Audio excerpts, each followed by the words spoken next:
What's up, y'all? It's your man, Dead Dude, bringing you guys another video. Even though I predicted that the Panthers would beat the Rams, I thought that they would get a spark from PJ playing at quarterback and from Wilkes being the new coach, or at least the interim coach. I thought they would win, like I really did. That was a genuine prediction on my part. I'm not upset that they lost. I'm not upset that I was proven wrong. I'm upset at the way they lost. Like I thought I was past the point this season at being upset over a Panthers loss, but apparently I'm not, because that loss upset me because the game plan for that game was simply stupid. And I like Steve Wilkes. I wish him the best. I hope he has success as the interim head coach for the Panthers. But his game plan going against the Rams was just dumb. Like the game plan of we're going to have our offense run a middle school offense, do everything simple and not take any risk, try to keep the game close and grind this out and get a victory. That does not work if you know going into the game that your defense is already injured. You knew going into the game that Frankie Louvu, J.C. Horn were injured. You knew that. Like Xavier Woods was injured. You knew these things going into the game. So you can't rely on your defense to keep the game close if you know your defense is not operating at 100% already. And also, you as a defensive coordinator, Steve Wilkes was a former defensive coordinator. He knows if he were game planning against that offense that the Panthers ran on Sunday, he would destroy the offense. I'm pretty sure if you told Steve Wilkes game plan against the offense that the Panthers ran Sunday, he would come up with a game plan in like 5 minutes to destroy that offense, because the offense the Panthers ran was just so simple and so just basic that I could come up with a game plan to stop the offense. And I know off the defensive coordinator. Like I know a lot about football, but I'm not going to sit up here and pretend like I know as much as somebody who coaches it. And I could come up with a defense to stop what the Panthers were running on Sunday. It was just dumb. I get it. If you're from the initial thought process of, okay, we're going to try to keep this game close. Our team is struggling. We'll try to grind this out. The initial thought I understand, but once you think past that, go past just the initial thought, you'd realize this will not work against an NFL caliber defense, and especially when our defense is not operating at 100% and won't be able to help the offense out that much. And the Panthers, the bad part is they pulled it off for the first half. They managed to do it for the first half. The Panthers defense managed to play well enough in the first half to keep the game close, but it was never going to last. The Panthers offense, I think we'll have like 5 straight possessions, or 5 or 6 straight possessions without a first down. Like the Panthers offense, outside of that first drive. And that first drive really did give me a lot of hope.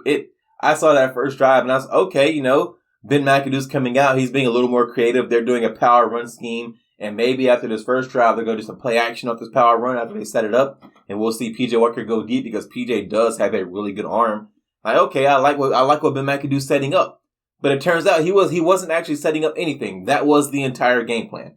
Power run with McCaffrey and screens was the entire game plan. And that just won't work in an NFL game. Not for more than a quarter or so. I really did think they were going to use those power runs, use those screens off that first drive, pull the Rams defense in and then play action off of that, or do some fakes with the screens. They hit them deep. That would work. You could do that. That is a solid game plan. But to just consistently over and over again do power runs and screens and not let your quarterback throw the ball more than 1 yard past the line of scrimmage, because PJ Walker only completed 1 pass past the line of scrimmage, and it was for 1 yard past the line of scrimmage.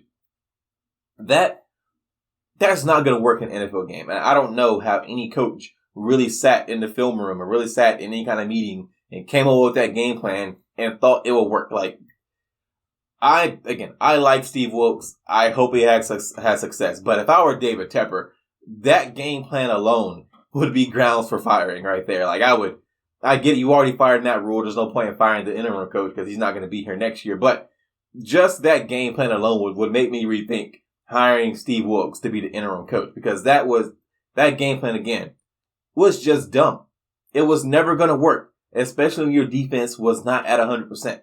If the Panthers defense was at 100% and everybody was healthy and everybody was playing well, you could rely on J.C. Horn to match up one-on-one with Cooper Kupp.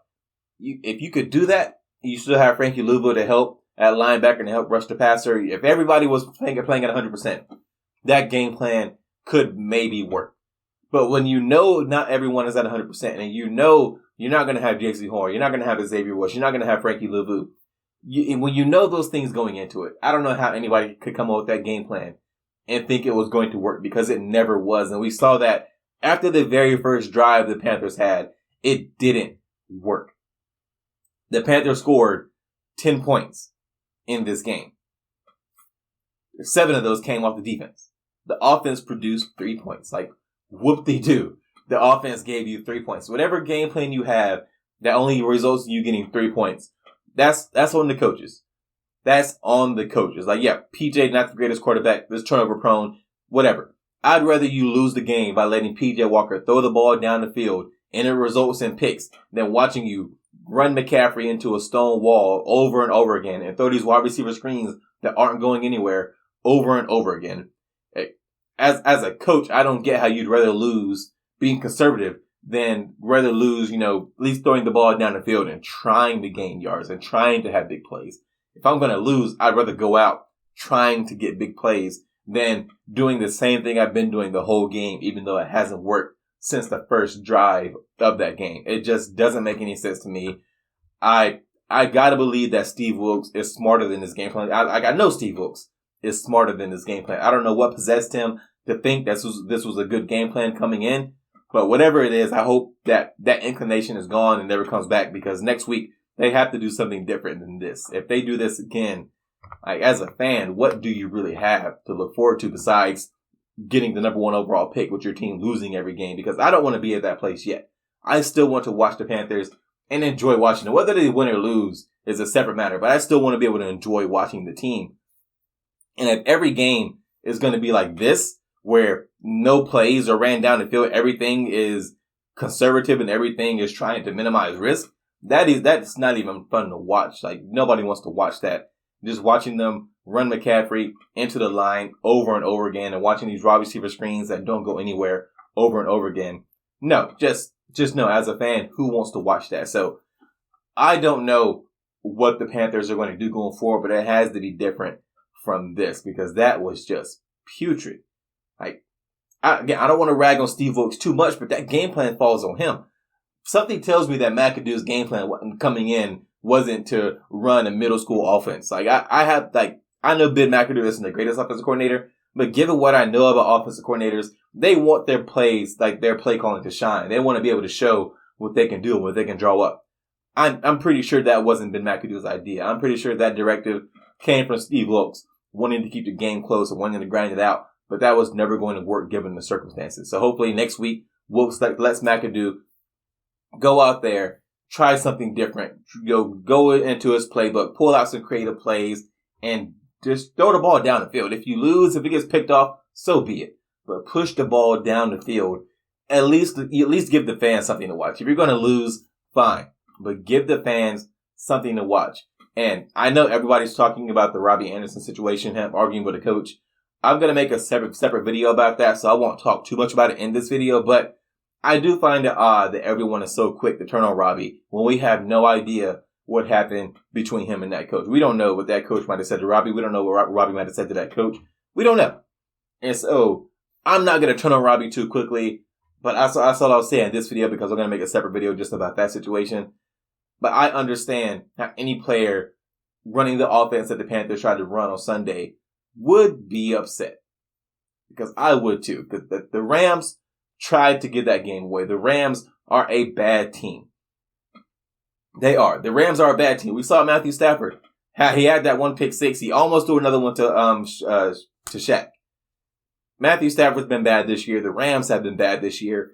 That is a game that the Panthers could have won if the coaches didn't get in the way. And the coaches got in the way. And that's never a situation you want to see play out in the field, where the team is talented enough. The team has the ability, but the coaches just don't let them go for a win.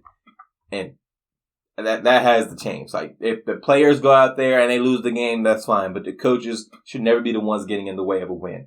And that's what happened on Sunday. That game, outside of that very first drive, because that very first drive did give me hope, that game was just bad all around from a coaching perspective. Offensive, I don't want to put too much on the defensive side of the ball, because defense, I think, played as well as they could have.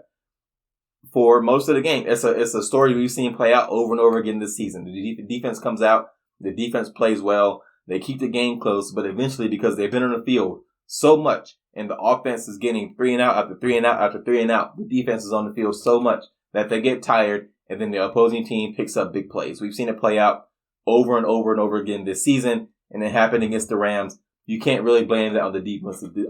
The defense even spotted the offense 7 points with Dante Jackson's with pick 6. That game is on the offense. It's on the offensive coaches.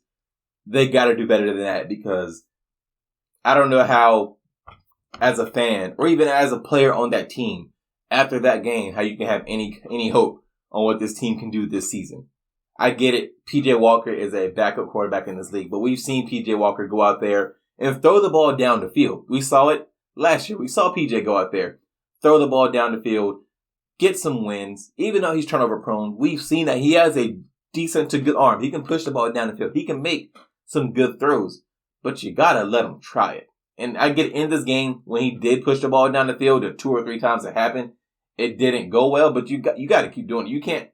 You can't say because this one pass that was 15 yards down the field was incomplete, now we got to go back to running screens, running power run scheme for the rest of the game. You got to let your quarterback push the ball down the field, if not just to keep the defense honest. With cornerbacks like Jalen Ramsey, you got a tackle like Aaron Donald. If you let them, if they know going in that this play isn't going to be going down the field, that it's just going to be a screen or a power run, they are going to kill you. And that is what happened. And I keep going back to how dumb the offensive play calling was, or the offensive director coming into this game was, but that's what it was. It was just dumb, and it's got to be better next week. That's all I have for you in this one, guys. If you enjoyed this video, go hit that thumbs up. And if you're so inclined, subscribe and leave a comment. I respond to almost everything, and I'll see you guys in the next one.